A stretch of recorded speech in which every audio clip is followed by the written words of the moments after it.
the noble part of the ego. What anyone can doubt is that the ego can really have a noble part, but it does.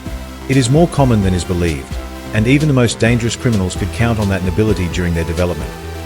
But the difference between them and ordinary people is that criminals increase egocentrism out of resentment, eliminating nobility, to deny their need for emotional correspondence, because deep down, they doubt that they will get the satisfaction, while the average person has the hope of being reciprocated. But criminal or not, the genesis of this problem is similar. We are not talking about those who can be egocentric with an extraordinary capacity for adaptation, and even with a great capacity to love. We are talking about those who are destined for loneliness, without knowing why. If an infant is born in a neurotic family environment, where the parents are immersed in their problems and occupations, being emotionally inaccessible, and carrying an attitude of rejection, the only thing left for the infant, to satisfy his need to belong, is to establish the belief that his birth ruined his family, a belief that comes from a childish mind, as the only way to give himself the importance he needs in an adverse atmosphere. This belief is born from the need to socialize his emotions with the people he loves, and he blames himself for the family neurosis, with the gain of maintaining the fantasy that he can save them. He offers himself as a scapegoat, trying to direct his parents' anger towards him. This subject unconsciously believes that he is sacrificing himself for the well-being of his family.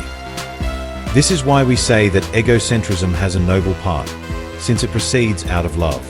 But this unconscious movement does not have the results that the subject desires, because everything is in his mind, and the family would continue with its problems independently of him.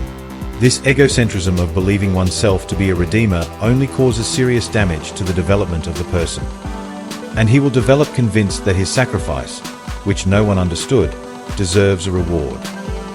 His centrifugal thinking will expect a benefit, trusting that everything will be accommodated to his own convenience. He will feel that his role is to sacrifice himself emotionally for others, and that only then will achieve emotional correspondence. When the child subject observed an exalted parent, he approached him to receive the neurotic charge, with the belief that he would achieve the desired empathy.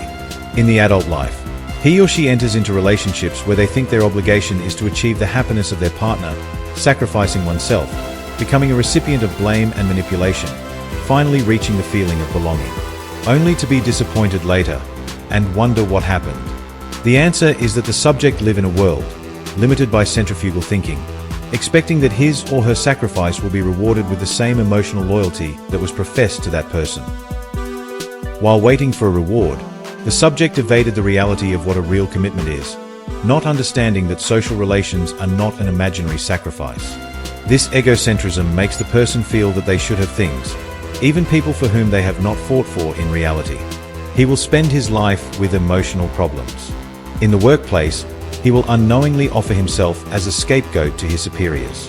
This is the case of many people, and it is sad, because it is born from emotional nobility, but leads to the denial of reality and to depression.